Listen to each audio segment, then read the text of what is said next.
السلام علیکم ورحمۃ اللہ وبرکاتہ۔ نحمده ونصلي على رسوله الكريم، اما بعد، رب اشرح لي صدري ويسر لي امري واحلل عقدة من لساني يفقهوا قولي، رب زدني علما، اللهم رب زدني علما، اللهم صل وسلم على نبينا محمد صلی اللہ علیہ وسلم۔ اعوذ باللہ من الشیطان الرجیم، بسم اللہ الرحمن الرحیم۔ وقاتلوهم حتى لا تكون فتنة ويكون الدين كله لله سبحانك لا علم لنا إلا ما علمتنا إنك أنت العليم الحكيم۔ محترم حاضرین و سامعین، اللہ تعالیٰ کا فضل و کرم ہے، آ جائیے اندر آ جائیے۔ اللہ تعالیٰ کا فضل و کرم ہے کہ اللہ تعالیٰ نے ہمیں ایک لمبے وقفے کے بعد، تقریباً 1.5 مہینہ ہو گیا ہے ہم لوگوں کا درس کا، الحمدللہ لمبے وقفے کے بعد اللہ تعالیٰ نے ہمیں موقع دیا کہ پھر ہم جمع ہوئے علم حاصل کرنے کے لیے۔ اللہ تعالیٰ سے دعا کرتے ہیں کہ اللہ تعالیٰ ہمارے اس حاضر ہونے کو قبول فرمائے اور ہمیں قرآن و حدیث کو صحیح سے سمجھنے اور اس پر عمل کرنے کی توفیق دے، آمین۔ جیسا کہ آپ لوگوں کو معلوم ہے کہ ہمارا جو سلسلہ وار درس چل رہا ہے توحید اور شرک کے قاعدے، اس میں شیخ محمد بن عبد الوہاب رحمۃ اللہ علیہ کی وہ کتاب ہے القواعد الاربع، اس کی مختصراً شرح کر رہے ہیں۔ سب سے پہلے ہم مقدمہ بیان کیے تھے، پھر پہلا قاعدہ، پھر دوسرا قاعدہ بیان کیے تھے، اور آج انشاءاللہ تیسرا قاعدہ بیان کریں گے۔ چونکہ ایک لمبا وقفہ ہو گیا ہے اور ہمارے اکثر بھائی ہو سکتا ہے کہ بھول گئے ہوں، تو شروع سے تھوڑا سا مختصراً دوہرا دیتے ہیں کہ ہم نے اب تک کیا سیکھا۔ مقدمے میں کیا تھا بتا سکتے ہیں کچھ؟ آپ تھے مقدمے میں، یاد ہے؟ ہاں، تو مقدمے میں یاد ہے عفنان بھائی؟ پہلے تو بہت سی دعا کی تھی، جی، اس کے بعد بتایا تھا کہ جس طرح سے ناپاکی اگر عبادت میں گھس جائے جی وہ عبادت قبول نہیں ہوتی، جی جی اسی طرح سے اگر عبادت میں شرک جی جی گھس جائے جی جی تو وہ عبادت بھی قبول نہیں ہوتی۔ جی جی ماشاء اللہ، جزاک اللہ خیرن جزا۔ ہمارے بھائی نے الحمدللہ بہت مختصر لفظوں میں بتا دیا کہ مقدمے کا جو وہ لب لباب ہے وہ کیا تھا کہ شیخ صاحب نے فرمایا کہ فعلم ان العبادۃ لا تسمى عبادۃ الا مع توحید، کہ جان لو کہ عبادت نہیں ہوتی مگر توحید کے ساتھ۔ ویسے ہی جیسے نماز نہیں ہوتی تو بغیر طہارت کے، طہارت کے بغیر نماز ہوتی ہے؟ نہیں ہوتی ہے، ویسے ہی توحید کے بغیر عبادت ہوتی نہیں ہے۔ پھر آگے شیخ صاحب فرماتے ہیں کہ فَإِذَا دَخَلَ الشِّرْكُ فِي الْعِبَادَةِ فَسَدَتْ كَالْحَدَثِ إِذَا دَخَلَ فِي الطَّهَارَةِ، کہ جب عبادت میں شرک داخل ہو جائے تو فاسد ہو جاتی ہے، اس عبادت کو برباد کر دیتی ہے۔ ویسے ہی جیسے کہ طہارت میں جب ناپاکی داخل ہو جائے تو طہارت ختم ہو جاتی ہے۔ تو آگے شیخ صاحب فرماتے ہیں کہ جب تم نے فَإِذَا عَرَفْتَ أَنَّ الشِّرْكَ إِذَا خَالَطَ الْعِبَادَةَ أَفْسَدَهَا وَأَحْبَطَ الْعَمَلَ، کہ جب تم نے یہ جان لیا کہ شرک جب عبادت میں داخل ہو جاتی ہے تو وہ تمام عبادات کو برباد کر دیتی ہے، اور شرک کرنے والا ہمیشہ کے لیے جہنم کا شکار ہو جاتا ہے، یعنی جہنمی بن جاتا ہے۔ تو جب اتنا خطرناک معاملہ ہے تو پھر ضروری اور لازم ہے کہ شرک کو جانا جائے کہ شرک ہے کیا چیز، تاکہ اللہ تعالیٰ تمہیں شرک کے جال سے نکال دے۔ اللہ اکبر۔ تو یہ مقدمہ ہے، اور پھر پہلا جو قاعدہ تھا، وہ پہلا قاعدہ کیا تھا یاد ہے؟ پہلا قاعدہ قواعد الاربع کا پہلا قاعدہ یہ تھا ان الکفار الذين قاتلهم رسول الله صلی اللہ علیہ وسلم مقرون بان اللہ تعالی هو الخالق والرازق والمدبر وان ذلك لم يدخلهم في الاسلام، کہ وہ کفار جن سے رسول اللہ صلی اللہ علیہ وسلم نے جہاد کیا، قتال کیا، وہ کفار و مشرکین اس بات کا اقرار کرتے تھے کہ اللہ تعالیٰ ہی اکیلا روزی پیدا کرنے والا، روزی دینے والا اور پوری کائنات کو چلانے والا ہے، پوری کائنات کا تدبیر کرنے والا ہے، اور اسے کہتے ہیں توحید ربوبیت۔ یعنی وہ توحید ربوبیت پر ایمان لا چکے تھے، لیکن اس کے اس ایمان اور اقرار نے اسے اسلام میں داخل بھی نہ کیا۔ کیوں؟ کیونکہ جو بھی توحید ربوبیت کا اقرار کرتا ہے اس کے لیے ضروری اور لازم ہے کہ وہ جس کو رب تسلیم کرتا ہے اسی کو معبود برحق بھی تسلیم کرے، کہ جو رب ہے وہی معبود ہے۔ لیکن انہوں نے معبود تو جانا لیکن اکیلا معبود نہیں جانا، اس کے ساتھ کسی اور کی بھی عبادت کی، جس کی وجہ سے توحید ربوبیت کے باوجود انہیں مطلب ان کے اس عقیدے کو قبول نہیں کیا گیا، ان سے قتال کیا گیا۔ دوسرا جو قاعدہ تھا وہ یاد ہے؟ دوسرا قاعدہ یاد ہے؟ نہیں، الوہیت نہیں، دوسرا جو قاعدہ تھا اس سلسلے میں، انہم یقولون ما دعوناہم وتوجہنا الیہم الا لطلب القربۃ والشفاعۃ۔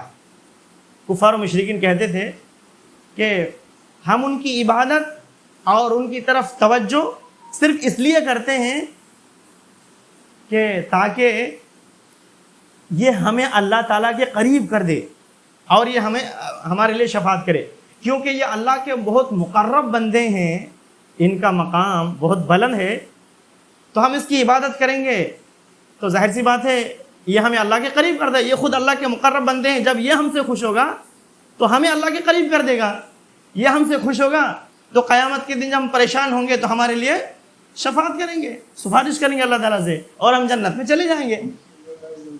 جی، لیکن اس کے اس عقیدے کی وجہ سے وہ جہنم میں داخل ہو گئے۔ یہ مشرکانہ عقیدہ تھا، یہ فاسد عقیدہ تھا، اور یہی وجہ ہے کہ اللہ کے نبی صلی اللہ علیہ وسلم نے ان لوگوں کے ساتھ جہاد کیا، قتال کیا۔ آج جو درس ہے وہ کیا ہے؟ تیسرا قاعدہ، القاعدہ الثالثہ، تیسرا قاعدہ کیا ہے؟ ان النبی صلی اللہ علیہ وسلم، بلا شبہ اللہ کے نبی صلی اللہ علیہ وسلم ظہر فی اناس متفرقین فی عباداتہم، نبی کریم صلی اللہ علیہ وسلم ایسے لوگوں میں ظاہر ہوئے، ایسے لوگوں میں مبعوث ہوئے، بھیجے گئے جو اپنی عبادات میں متفرق تھے۔ منہم من یعبد الملائکہ، ان میں سے بعض ایسے تھے جو فرشتوں کی عبادت کرتے تھے، ومنہم من یعبد الانبیاء، اور ان میں سے بعض ایسے تھے جو نبیوں کی عبادت کرتے تھے، والصالحین، اور ان میں سے بعض ایسے تھے جو صالحین نیکوکار لوگوں کی عبادت کرتے تھے، ومنہم من یعبد الاشجار والاحجار، اور ان میں سے بعض ایسے تھے جو درختوں کی اور پتھروں کی عبادت کیا کرتے تھے، ومنہم من یعبد الشمس والقمر، اور ان میں سے بعض ایسے تھے جو سورج اور چاند کی عبادت کرتے تھے، وقاتلہم رسول اللہ صلی اللہ علیہ وسلم، اور رسول اللہ صلی اللہ علیہ وسلم نے ان سب کے خلاف جنگ کیا، قتال کیا، ولم یفرق بینہم، اور ان میں کوئی فرق نہیں رکھا، یعنی سب کے خلاف برابر کی جنگ کی۔ یہ آپ صلی اللہ علیہ وسلم نے یہ نہیں دیکھا کہ یہ تو بت کا پجاری ہے، بتوں کی عبادت کرتا ہے تو اس کے خلاف جنگ کی جائے، اور یہ تو نبی کی عبادت کرتا ہے، یہ تو صالحین کی عبادت کرتا ہے تو اس کے خلاف جنگ نہ کی جائے، ارے یہ تو اللہ کے مقرب بندے ہیں تو اس کے خلاف ہم جنگ کیوں کریں گے؟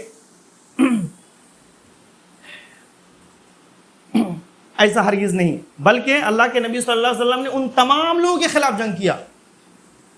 یعنی اب تک ہم نے کیا سمجھا اس قاعدے میں یہ سمجھا کہ جن کی طرف نبی رحمت صلی اللہ علیہ وسلم کو نبی اور رسول بنا کر بھیجا گیا، ان لوگوں کی حالت یہ تھی کہ وہ سب اپنی عبادات میں متفرق تھے، مختلف تھے، کوئی فرشتوں کی عبادت کرتے تھے، کوئی نبیوں کی عبادت کرتے تھے، کوئی صالحین کی عبادت کرتے تھے، کوئی پتھروں اور درختوں کی عبادت کرتے تھے، کوئی سورج اور چاند کی عبادت کرتے تھے، تو اللہ تعالیٰ نے اپنے پیارے پیغمبر کو ان مشرکین کے تعلق سے کیا فرمایا، کیا حکم دیا کہ ان سب کے خلاف قتال کرو، ان سب کے خلاف لڑو، جنگ کرو، اور کسی میں کوئی تفرقہ نہ ڈالو۔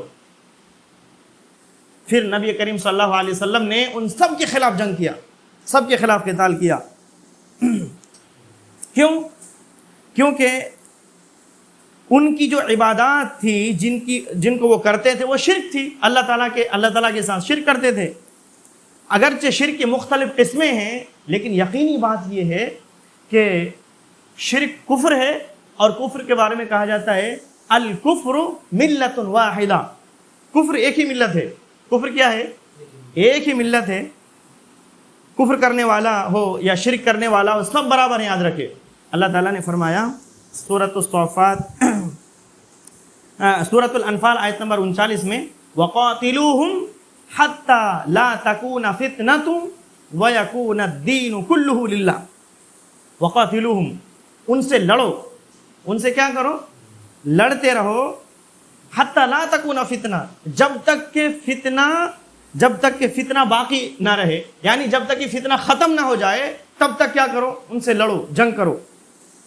وَيَكُونَ الدِّينُ كُلُّهُ لِلَّهِ، اور پورے کا سارا دین صرف اور صرف اللہ تعالیٰ کے لیے ہو جائے، یعنی ساری کی ساری عبادات اکیلے رب العالمین کے لیے جب تک نہ ہو جائے تب تک کیا کرو؟ لڑو ان مشرکوں سے، ان کافروں سے۔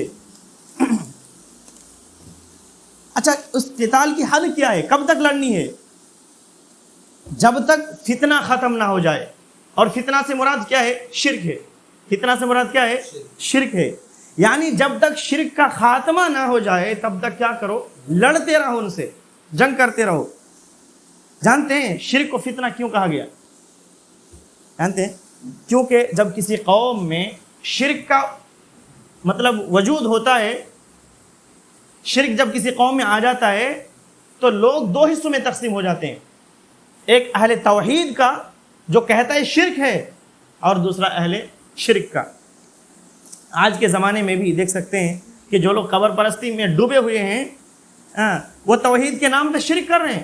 وہ کیا کہتے ہیں کہ کیا اولیاء کا ہم پر کچھ حق نہیں ہے؟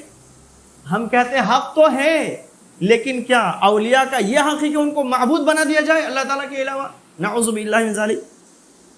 اور آج کل وہی ہو رہا ہے، اولیاء کی تعظیم کے نام پہ ان کی عبادت کی جا رہی ہے، ان کے سامنے سجدہ کیا جا رہا ہے، نعوذ باللہ من ذالک۔ لہٰذا ان مشرکوں سے قتال کب تک کرنی ہے؟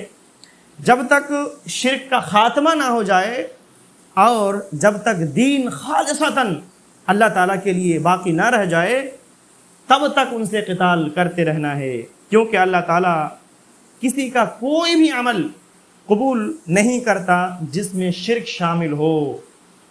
شرک کی موجودگی میں اگر وہ کوئی نیک عمل کرتا ہے، نیک عمل قبول ہوتا ہے؟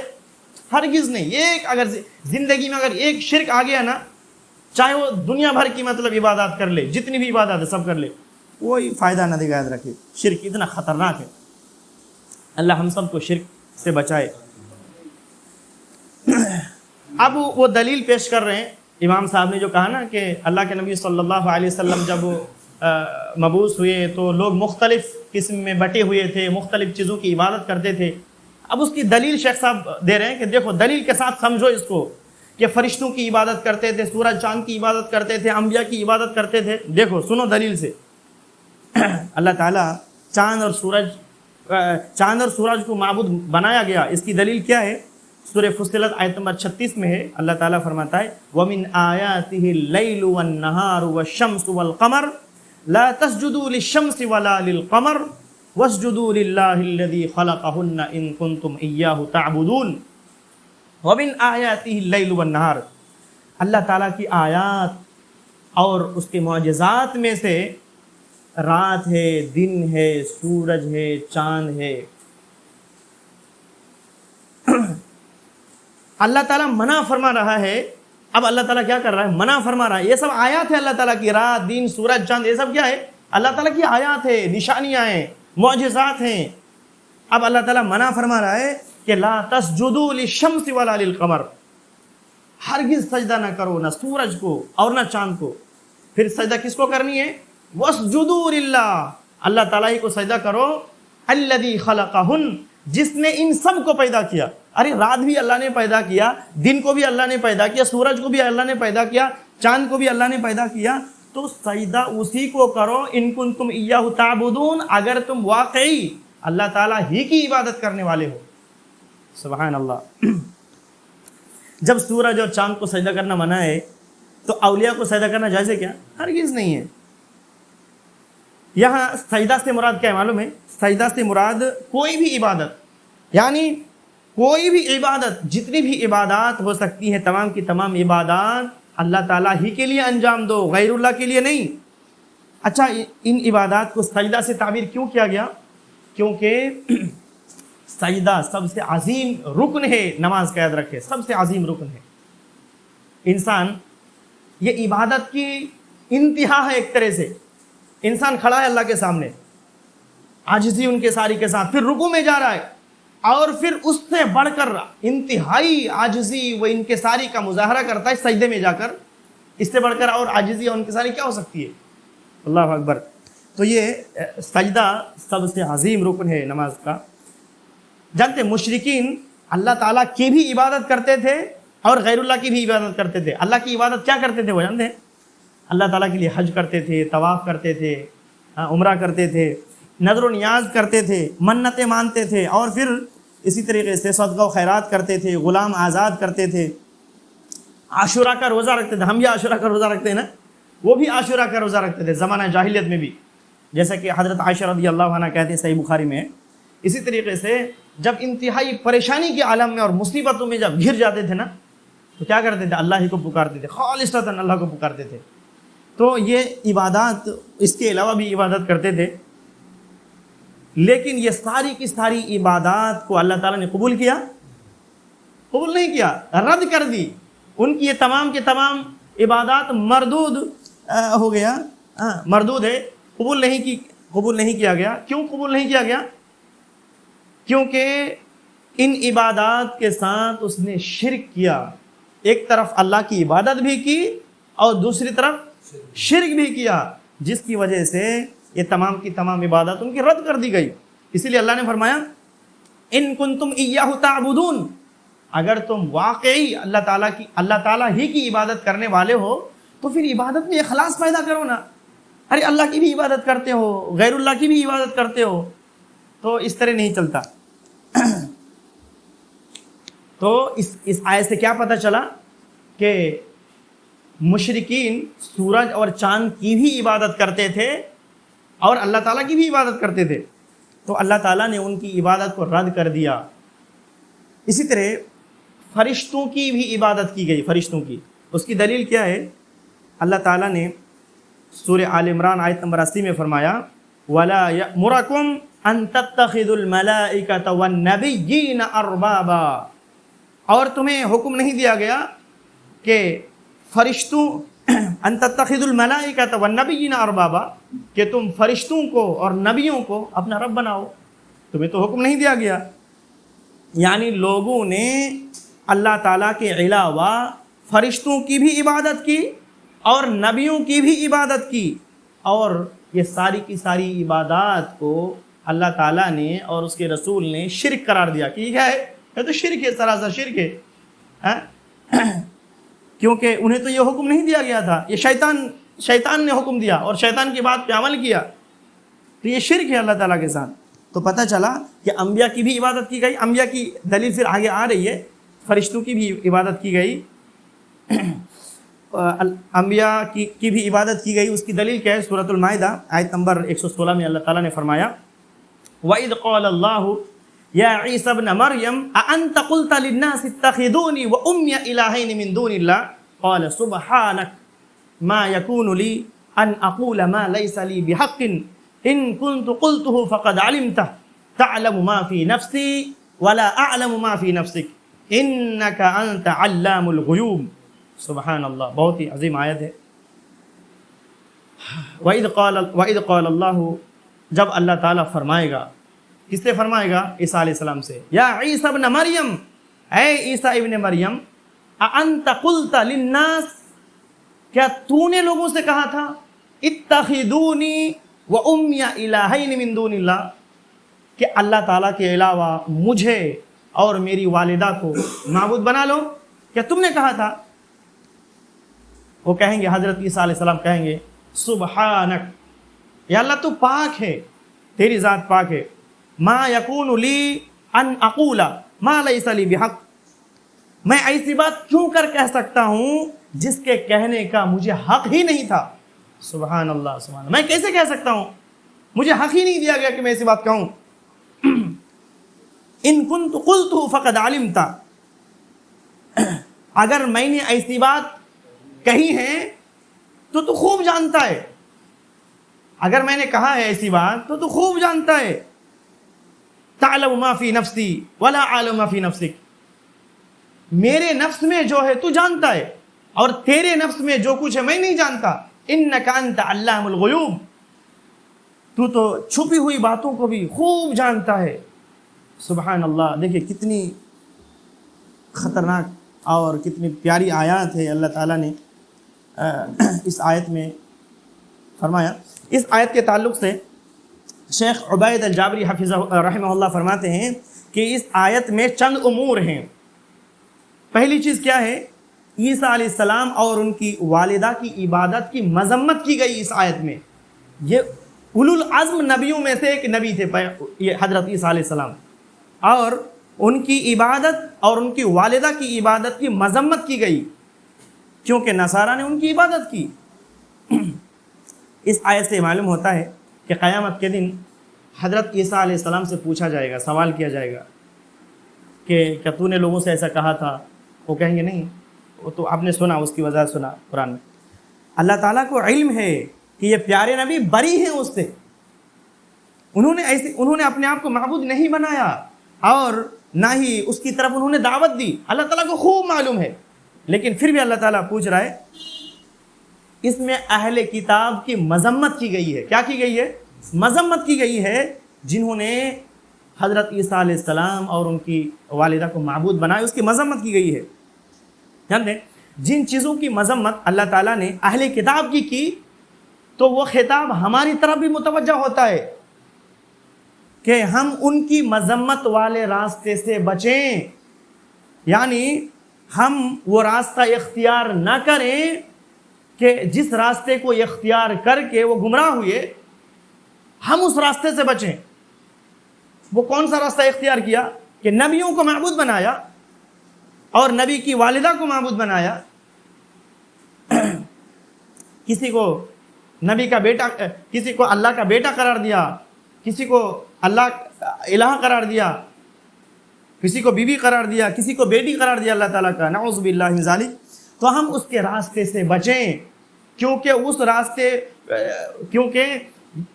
جس کی وجہ سے، جس راستے کو اختیار کرنے کی وجہ سے وہ گمراہ ہوئے، اے امت محمدیہ تم لوگ وہ راستہ اختیار نہ کرو، ورنہ تم ہی گمراہ ہو جاؤ گے جیسے کہ گمراہ ہو گئے۔ سبحان اللہ، اللہ تعالی ہم سب کو ان کے راستے سے بچائے۔ لیکن افسوس کہ آج اس امت میں وہ تمام خرافات موجود ہے جو اہل کتاب میں، یہود و نصارہ میں موجود تھا۔ اللہ تعالی ہم سب کو بچائے۔ اسی طریقے سے نصارہ نے عیسیٰ علیہ السلام کو اور ان کی والدہ کو معبود بنا کر غلو کیا، اسی لیے نبی کریم صلی اللہ علیہ وسلم نے ہمیں غلو کرنے سے منع کیا کہ حد سے تجاوز نہ کرو محبت میں۔ انہوں نے محبت میں کیا کیا؟ حد سے بڑھ گئے، اور ہمیں اس سے منع کیا گیا۔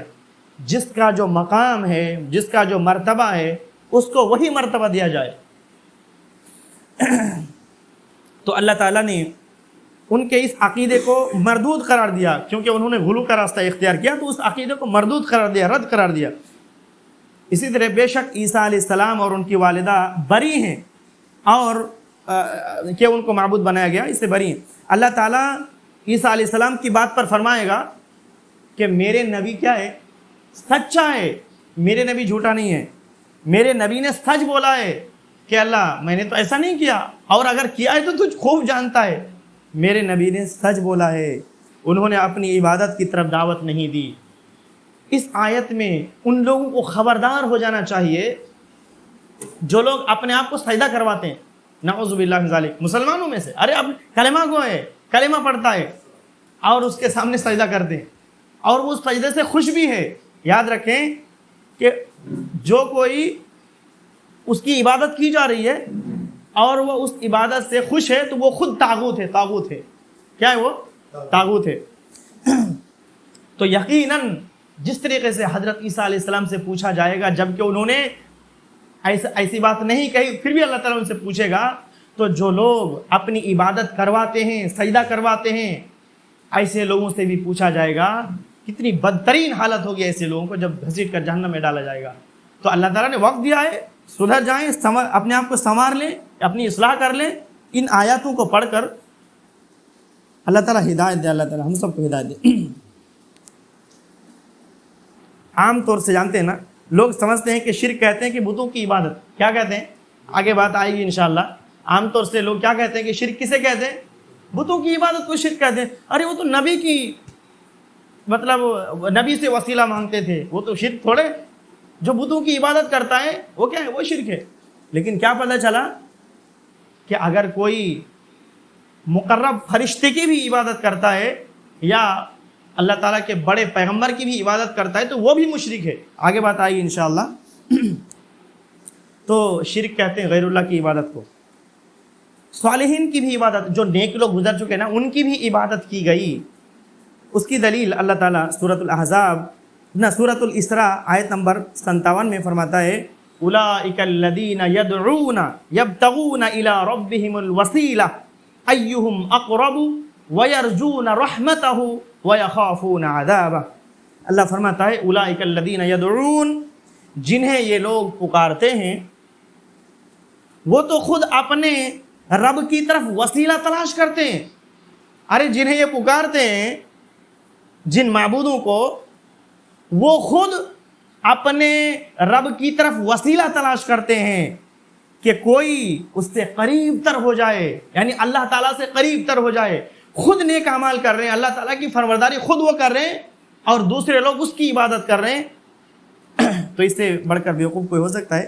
تو اللہ نے فرمایا جنہیں یہ پکارتے ہیں وہ تو خود اپنے رب کی طرف وسیلہ تلاش کرتے ہیں کہ کوئی اس سے قریب تر ہو جائے. وہ اس کی رحمت کے امیدوار ہیں اور اس کے عذاب سے ڈرتے رہتے ہیں. جانتے ہیں یہ آیت جو ہے نا، اس آیت کے تعلق سے امام بخاری رحمۃ اللہ علیہ فرماتے ہیں کہ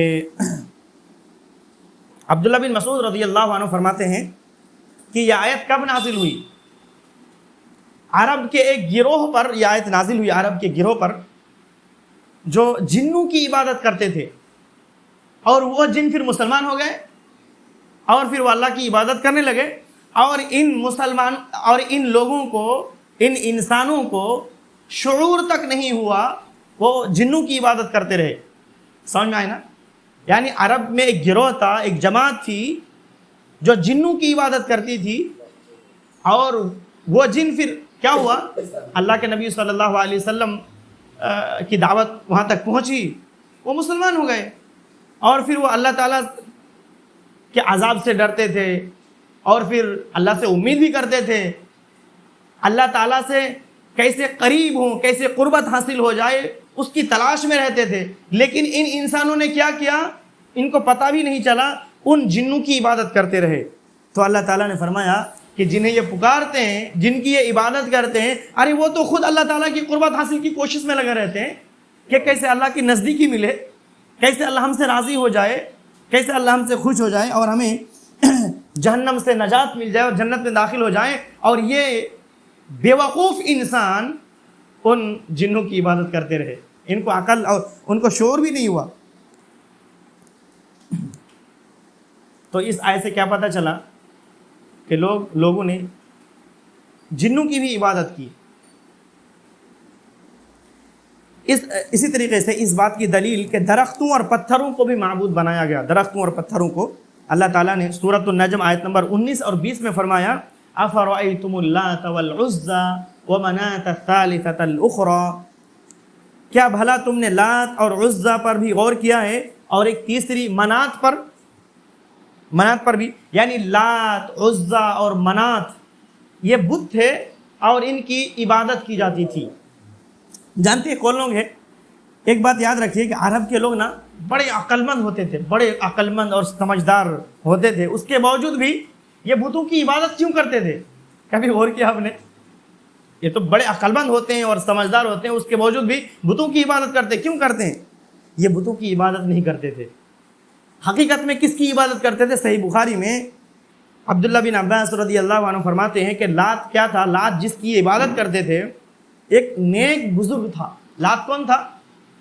ایک نیک بزرگ تھا جو حاجیوں کو اپنے خرچے سے ستو پلایا کرتا تھا۔ جب انتقال ہو گیا تو لوگوں نے کہا کہ یار یہ بڑے نیک تھے، گزر گئے دنیا سے، ان کی یاد تازہ کرنے کے لیے ایک مورتی بنا دیا جائے، ایک بت بنا دیا جائے، تاکہ جب ہم اس مورتی کو یا بت کو دیکھیں ان کی یاد تازہ ہو جائے اور ہم بھی ان کی طرح کوشش کریں کہ ہم بھی نیک عمل کریں۔ دیکھیے شیطان نے کس طریقے سے ان کے ذہن میں بات ڈالی، اور پھر انہوں نے کیا کیا؟ بت بنا دیا۔ تو یہ عرب کے عقل مند لوگ پتھر اور بت کی عبادت نہیں کرتے تھے، بلکہ نیک اور صالح لوگوں کی عبادت کرتے تھے، نیک اور صالح بزرگ کی عبادت کرتے تھے۔ مطلب بزرگ کو ان کو یاد کرتے کرتے شیطان کے وسوسے میں آتے آتے آہستہ آہستہ کیا ہوا کہ آخر کار ان کی عبادت کرنے لگے۔ ان کو شعور تک نہیں ہوا کہ ہم کس کی عبادت کرتے ہیں۔ تو مشرکین مکہ جن کی عبادت کرتے تھے لات، عزا یا منات، یا پھر نوح علیہ السلام کے جو 5 کی قوم میں سے جو 5 لوگ تھے، ود، سوا، یغوث، یعوق، نصر، یہ نیک لوگ گزرے ہیں۔ اور اسی طریقے سے جب وہ دنیا سے گزر گئے تو کچھ لوگ آئے اور کہا کہ ارے نیک لوگ ہیں، یہ تو گزر گئے دنیا سے، ان کی بت بنا دیا جائے، مورتی بنا دیا جائے، تاکہ ان کو دیکھ کر ہمارے اندر بھی یہ چیز پیدا ہو کہ یار اچھے لوگ تھے، ہم بھی وہ کام کریں، وہ نیکیاں کرتے تھے ہم بھی کریں۔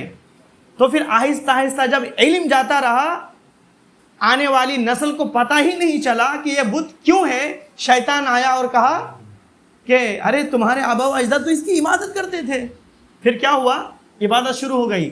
اسی طریقے سے عرب کے لوگ بھی عبادت کرنے لگے۔ تو کیا پتہ چلا؟ اللہ کے نبی صلی اللہ علیہ وسلم جب مبعوث ہوئے تو مختلف لوگ تھے، کچھ لوگ فرشتوں کی عبادت کرتے تھے، کچھ لوگ نبیوں کی عبادت کرتے تھے، کچھ لوگ جنوں کی عبادت کرتے تھے، کچھ لوگ سورج اور چاند کی عبادت کرتے تھے، شجر حجر کی عبادت کرتے تھے۔ اللہ کے نبی صلی اللہ علیہ وسلم نے ان تمام لوگوں کے ساتھ قتال کیا، جنگ کیا، اور ان میں کوئی فرق نہیں ڈالا کہ یہ بت کی پجاری ہے تو ان کے ساتھ ان کے خلاف جنگ کی جائے، اور چونکہ یہ اللہ کے نیک نبی کا عبادت کرنے والا ہے تو اس کے ساتھ جنگ نہ کی جائے۔ ایسا نہیں کیا، سب کے ساتھ جنگ کیا۔ اچھا، اس قاعدے کے چند فائدے سن لیتے ہیں پہلے۔ شرک کا معنی ہے، اس قاعدے سے جو ہمیں فائدہ ملا وہ کیا ملا؟ پہلا، شرک کا جو معنی ہے کیا ہے؟ غیر اللہ کی عبادت کرنا۔ یاد رکھیں، اگر کوئی آپ سے پوچھے کہ شرک کا کیا معنی ہے تو کیا جواب ہے اس کا؟ غیر اللہ کی عبادت۔ غیر اللہ کی عبادت کو شرک کہتے ہیں۔ اب چاہے معبود کتنی ہی بڑی ذات کیوں نہ ہو، ہم جس کی عبادت کر رہے ہیں اگرچہ وہ اللہ کا مقرب فرشتہ ہو یا سب سے بڑا نبی کیوں نہ ہو، ہم اس کی عبادت کرتے ہیں تو کیا ہوگا؟ وہ شرک ہوگا۔ لیکن مسلمانوں میں سے بہت سارے لوگ کیا ہیں، کس کو شرک سمجھتے ہیں؟ بتوں کی عبادت کو۔ دیکھیں آگے بات آ رہی ہے، ان لوگوں کے لیے واضح جواب جو کہتے ہیں کہ شرک کا معنی ہے بتوں کی عبادت۔ یعنی جو لوگ یہ کہتے ہیں کہ شرک کا معنی ہے بتوں کی عبادت، وہ جھوٹ بولتے ہیں، کیونکہ شرک کا معنی یہ لینا کہ شرک کا معنی بتوں کی عبادت سراسر غلط معنی ہے، یہ بے بنیاد ہے۔ کیوں بے بنیاد ہے؟ کیونکہ نبی کریم صلی اللہ علیہ وسلم نے اپنی زندگی میں جن مشرکین کے ساتھ جنگ کی وہ صرف بتوں کی عبادت نہیں کرتے تھے، ارے وہ تو نبیوں کی بھی عبادت کرتے تھے، نیک صالح لوگوں کی بھی عبادت کرتے تھے، فرشتوں کی بھی عبادت کرتے تھے۔ تو اللہ کے نبی صلی اللہ علیہ وسلم نے تو سب کے خلاف جنگ کیا۔ تو پتہ ہی چلا کہ شرک کا معنی کیا ہے۔ شرک کا معنی ہے غیر اللہ کی عبادت، لہٰذا صرف پتھروں اور مورتیوں کی عبادت کو خاص کرنا کہ یہی شرک ہے، یہ غلط ہے۔ اسی طریقے سے شرک وہ لعنت ہے، یاد رکھیں، جو تفرقے میں ڈال دیتا ہے۔ وہ کیسے؟ انسان جو ہے نا شرک جب کرتا ہے تو متفرق ہو جاتا ہے۔ کیسے متفرق ہوتا ہے؟ کہ جب شرک واقع ہوا، جب شرک کر رہے تھے لوگ، تو کسی نے نبیوں کی عبادت شروع کر دی، کسی نے فرشتوں کی عبادت شروع کر دی، کسی نے جنوں کی عبادت شروع کر دی، کسی نے پتھروں کی، کسی نے درختوں کی عبادت شروع کر دی۔ تو شرک میں کیا ہوتا ہے؟ اب ظاہر سی بات ہے، آپ جس کی عبادت کرتے ہیں اس کو آپ اچھا سمجھتے ہیں، وہ جس کی عبادت کرتے ہیں اس کو اچھا سمجھتا ہے، تو تفرقہ ہوا یا نہیں ہوا؟ گروہ بندی ہوئی یا نہیں ہوئی؟ لیکن توحید وہ نور ہے کہ جس میں اجتماع ہوتا ہے، لوگ متحد ہو جاتے ہیں۔ توحید کے جھنڈے تلے اگر آتے ہیں تو کیا ہو جاتے ہیں؟ وہ متحد ہو جاتے ہیں اور تفرقہ ختم ہو جاتا ہے، گروہ بندی یہ ختم ہو جاتی ہے۔ جانتے ہیں آج افضل بھائی، آج کیا ہے، لوگ اتحاد کی بات کرتے ہیں کہ یار سب کلمہ کی بنیاد پر متحد ہو جائیں، یہ تفرقہ چھوڑیں، گروہ بندی چھوڑیں، متحد ہو جائیں۔ کیا ممکن ہے کہ صرف کلمہ کی بنیاد پر لا الہ الا اللہ، جتنے لوگ بھی لا الہ الا اللہ پڑھتا ہے سب کوئی ایک جھنڈے تلے آ جائیں؟ ایسا ممکن ہے کیا؟ ہرگز ممکن نہیں ہے۔ کیوں؟ کیونکہ کتنے ایسے لوگ ہیں جو کلمہ پڑھتے ہیں، اس کے باوجود بھی کیا کرتے ہیں؟ وہ شرک کرتے ہیں، ارے سراسر شرک کرتے ہیں۔ بلکہ کچھ لوگ تو رات و دن ان کا کام یہی ہے، شرک کرنا، نعوذ باللہ، کھلم کھلا شرک کرتے ہیں۔ لہٰذا اگر تمام مسلمان متحد ہونا چاہتے ہیں تو اس کے لیے ضروری اور لازم ہے کہ وہ توحید پر جمع ہو جائیں، اور جس طریقے سے صحابہ اکرام ایمان لائے تھے ویسے ہی ایمان لائیں، اور جیسا ان کا عقیدہ تھا صحابہ اکرام کا ویسے ہی اپنا عقیدہ بنا لیں، اور ان تمام مسائل میں جمع ہو جائیں جن میں صحابہ اکرام متحد تھے۔ آؤ نا، انشاءاللہ اس طرح اگر کرو گے تم سب اتحاد ہونے متحد ہو سکتے ہیں، ایک جھنڈا تلے آ سکتے ہیں، لیکن صرف کلمہ کی بنیاد پر متحد نہیں ہوا جا سکتا، کیونکہ کلمہ پڑھنے والے تو دعویٰ کرنے والے سب ہیں کہ میں مسلمان ہوں، لیکن کلمہ پڑھنے کے ساتھ ساتھ کھلم کھلا شرک ہوتا ہے، شرک کرتے ہیں۔ اسی طرح شرک سب سے بڑا گناہ ہے اور سب سے بڑا فتنہ، یاد رکھیں، سب سے بڑا فتنہ ہے۔ اسی طریقے سے ان لوگوں کے لیے واضح جواب جو کہتے ہیں کہ ہم اولیاء کی عبادت نہیں کرتے، ہم انہیں تو صرف وسیلہ بناتے ہیں۔ اولیاء کو کیا بناتے ہیں؟ صرف وسیلہ بناتے ہیں، وسیلہ۔ ارے یہی بات تو مشرکین بھی کہتے تھے کہ ما نعبدہم الا لیقربونا الی اللہ زلفی، کہ ہم ان کی عبادت اس لیے کرتے ہیں کہ یہ اللہ کے مقرب بندے ہیں۔ ارے اللہ تک پہنچنے کا یہ ایک ذریعہ ہے، ہم ڈائریکٹ کیسے پہنچ سکتے ہیں؟ اور مثال کیا دیتے ہیں کہ ایک بہت بڑا آدمی ہے، آفیسر ہے، کیا تم ڈائریکٹ ان کے پاس پہنچ سکتے ہو کیا؟ ان کا ایک مطلب پیو رہتا ہے یا گیٹ مین رہتا ہے، پہلے اجازت لینی پڑتی ہے، بیچ میں واسطہ لینا پڑتا ہے، تب ان سے ملاقات کر سکتے ہو۔ نعوذ باللہ من ذالک۔ اس طریقے سے مثال دیتے ہیں، یعنی اللہ تعالیٰ کو بیان کرتے ہوئے بھی ڈر لگتا ہے کہ اللہ تعالیٰ کو ان مخلوق سے تشبیہ دیتے ہیں جس کی کوئی حیثیت نہیں ہے، نعوذ باللہ من ذالک۔ اور کہتے ہیں کہ اس طریقے سے ہمیں بھی وسیلہ کی ضرورت ہے اللہ تعالیٰ تک پہنچنے کے لیے۔ استغفر اللہ، استغفر اللہ۔ تو یہ بالکل بے بنیاد باتیں ہیں۔ اسی طریقے سے کسی چیز کو بغیر دلیل کے مبارک سمجھنا، یاد رکھیں، شرک ہے۔ کوئی چیز مبارک، کوئی کہتا ہے یہ مبارک ہے، مزار شریف، مزار مبارک، نالے مبارک، ہاں جی، نالے مبارک، ہاں نالے مبارک، یا اس طریقے سے بہت ساری چیزیں مبارک کہتے ہیں، مبارک۔ تو جس کی دلیل نہ ہو اور بغیر دلیل کے اگر کسی چیز کو مبارک کہا جاتا ہے، یاد رکھیں وہ شرک ہے۔ اسی طریقے سے اللہ تعالیٰ نے ہمیشہ شرک کے معاملے میں، یاد رکھیں، بڑی سختی کی ہے، بڑی سختی کی ہے۔ اللہ تعالیٰ نے قرآن مجید میں انتہائی سخت الفاظ میں فرمایا، نبی کو خطاب کرتے ہوئے، لَإِنْ أَشْرَكْتَ لَيَحْبَطَنَّ عَمَلُكَ وَلَتَكُونَنَّ مِنَ الْخَاسِرِينَ۔ لَإِنْ أَشْرَكْتَ، اے نبی اگر آپ نے بھی شرک کیا نا تو آپ کے بھی تمام کے تمام عمل برباد ہو جائیں گے۔ اللہ اکبر۔ اللہ تعالیٰ ہم سب کو شرک سے بچائے۔ اور شرک کے معاملے میں یہ نہیں دیکھا جاتا کہ شرک کرنے والا کون ہے اور کس کو شریک ٹھہرایا جا رہا ہے، یاد رکھیں۔ شرک کرنے والا اگر نبی بھی ہے نا، اللہ کا مقرب بندہ بھی ہے نا، تو وہ مشرک ہے، اور جس کو شریک ٹھہرایا جا رہا ہے اگرچہ وہ بلند مقام پر فائز ہے، وہ مشرک ہے۔ تو شرک کے معاملے میں یہ نہیں کبھی نہیں دیکھا جاتا کہ شرک کرنے والا کون ہے اور کس کو شریک ٹھہرایا جا رہا ہے۔ آج کل کیا ہے، یہی نا، ارے یہ اللہ کے بہت پہنچے ہوئے ولی ہیں، ہاں، مطلب ان کی ایسی ایسی قصہ اور کہانیاں بیان کرتے ہیں کہ جاہل جو ہے نا، مطلب جو ان پڑھ ہوتے ہیں، وہ کہتے ہیں ہاں یار یہ تو بات صحیح ہے، یہ اتنے بڑے اللہ کے ولی ہیں، ان کی کرامات اولیاء پیش کیا جاتا ہے، اور پھر اس طریقے سے ان کو گمراہ کیا جاتا ہے، اور بیچارے جہالت کی وجہ سے پھر ان کی بات مانتے ہیں، اور پھر وہی شرکی عمل پھر شروع کر دیتے ہیں۔ ایسا بولا، اچھا میں ختم کر دوں، اس کے بعد میں آپ سوال بتائیے گا۔ تو اس طریقے سے میرے بھائیوں، تو یہ درس ختم کرتے ہیں ہم۔ آج کے درس میں جو ہم نے سیکھا وہ کچھ آج کے درس کے تعلق سے کچھ بتا سکتے ہیں کہ آج کے درس میں ہم نے کیا سیکھا؟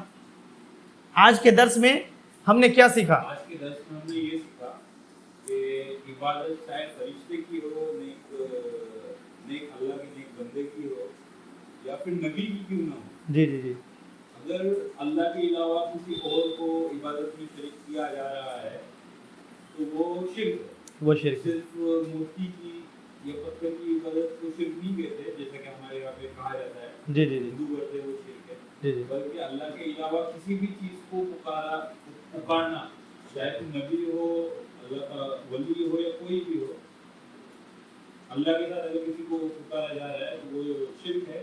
اور اللہ کے نبی جب مبعوث ہوئے تو اللہ تعالیٰ نے کسی میں تمیز نہیں کی کہ یہ چھوٹا شرک کر رہا ہے، یا نبی کا شرک ہے تو یہ چھوٹا ہے، اور کسی پتھر کی عبادت کی جا رہی ہے تو وہ بہت بڑا ہے، بلکہ اللہ کے نبی نے ساروں کے ساتھ جنگ کی، ایسے سب کے ساتھ جو شرک کر رہے تھے کوئی اس میں فرق نہیں کیا، کیونکہ سب کے ساتھ برابر کی گئی۔ جزاک اللہ خیرہ، بہت بہترین انداز میں اختصار کے ساتھ ہمارے بھائی نے جواب دیا، ماشاءاللہ۔ اور کچھ بول سکتے ہیں؟ اللہ تعالیٰ کے علاوہ جس بھی چیز کی عبادت کی جائے، جی جی، معبود مانا جائے، وہ جس بھی چیز، جی بھی، جزاک اللہ خیر، اللہ تعالیٰ کے علاوہ جس بھی چیز کی عبادت کی گئی وہ شرک ہے، اور وہ سمجھو کہ اللہ کی عبادت کرتا ہے وہ جہنم میں جائے گا اگر اس نے توبہ نہیں کیا تو۔ جزاک اللہ خیر، جزاک۔ اور کچھ بول سکتے ہیں؟ وہی ہے کہ پہلے آپ نے بولے کہ جنات کی بھی جی مختلف مثالیں، جی جی جی جی، وہ ایک ہی کیٹیگری میں، جزاک اللہ خیر، کیٹیگری ایک ہی ہے، جی ارے کھڑے رکھ کے کرو جی یا جی لٹا کے کرو، جی جی، بالکل بالکل بالکل، وہ ایک ہی کیٹیگری۔ اور شیطان گمراہ کرتا ہے، اس لیے قرآن حدیث کا علم جی جی ہے، بڑا بھی ایک حدیث پڑھا ہے صبح کہ ہر سانس، ہم سانس جو لیتے ہیں قرآن حدیث کا علم اتنا ضروری، کھانا ہے کے بارے میں، لیکن قرآن حدیث کا علم ہر سانس ضروری ہے، اور یہ دعا کرنا چاہیے، یا مقلب القلوب ثبت قلبی، اللہ ہم کو دین کے ثابت، یا مصرف القلوب ثبت قلوب بنانا چاہتے ہیں، اللہ آپ کو ہمارے دل اس کے طرف یعنی عبادت کے رکھتے ہیں، یا مصرف القلوب ثبت قلبی دین، اور ربی جعل هذا البلد آمنا وجنبني بني ان نعبد الأصنام، ماشاءاللہ۔ حضرت ابراہیم علیہ السلام، اے اللہ تعالیٰ نبی ہے لیکن پھر بھی دعا برابر ہے، اے اللہ تعالیٰ مجھ کو اور میرے اولاد کو بت پرستی سے بچا، اللہم انی اعوذ بک ان اشرک بک وانا اعلم واستغفرک لما لا اعلم، اے اللہ تعالیٰ مجھ شرک سے، یہ کثرت سے دعا کرنا چاہیے۔ جزاک اللہ خیرہ۔ اللہ تعالیٰ ہم سب کو نیک اعمال کرنے کی توفیق دے، اور اللہ تعالیٰ ہم سب کو شرک کی گندگیوں سے بچائے۔ اللہ تعالیٰ ہمیں قرآن و حدیث کو صحیح سے سمجھنے اور اس کے احکامات پر عمل کرنے کی توفیق دے۔ اللہ تعالیٰ ہمیں کتاب و سنت کو صحیح سے سمجھنے اور پھر اس پر عمل کرنے کی توفیق دے، آمین۔ وآخر دعوانا ان الحمد للہ رب العالمین، سبحانک اللہم و بحمدک، واشہد ان لا الہ الا اللہ، استغفرک و اتوب الیک۔ السلام علیکم ورحمۃ اللہ وبرکاتہ۔ جی جی، ایک اعلان کرنا ہے کہ الحمدللہ خاص طور پر عورتوں کے لیے ایک سلسلہ شروع ہوا ہے الحمدللہ، کہ ہر ویڈنسڈے مطلب بدھ کی رات 9:40 میں یہ شروع ہوتا ہے، اور 15 سے 20 منٹ تک یہ چلتا ہے۔ تو آپ تمامی حضرات سے گزارش ہے کہ یہ آن لائن درس ہے، اس میں ضرور شریک ہوں، اس میں انشاءاللہ بہت فائدہ ہے۔ خاص طور پر اس میں عورتوں کے تعلق سے بیان کیا جاتا ہے کہ ہماری بہت ساری مائیں اور بہنیں ہیں جو دین سے بہت دور ہیں، تو ان کو اگر یہ درس مل جائے نا تو انشاءاللہ بہت زیادہ فائدہ ہوگا اللہ نے چاہا تو. اللہ تعالی ہم سب کو اس میں شامل ہونے کی توفیق دے. صرف عورتوں کے لیے نہیں بلکہ مرد بھی اس میں شامل ہو سکتے ہیں, لیکن خاص ہے عورتوں کے لیے, لیکن مرد بھی ان کو بھی شامل ہونا چاہیے, اس لیے کہ باتیں تو دونوں کی ہوتی ہے. اللہ تعالی ہم سب کو اس میں شامل ہونے کی توفیق دے. آمین. السلام علیکم ورحمۃ اللہ وبرکاتہ. وإياک.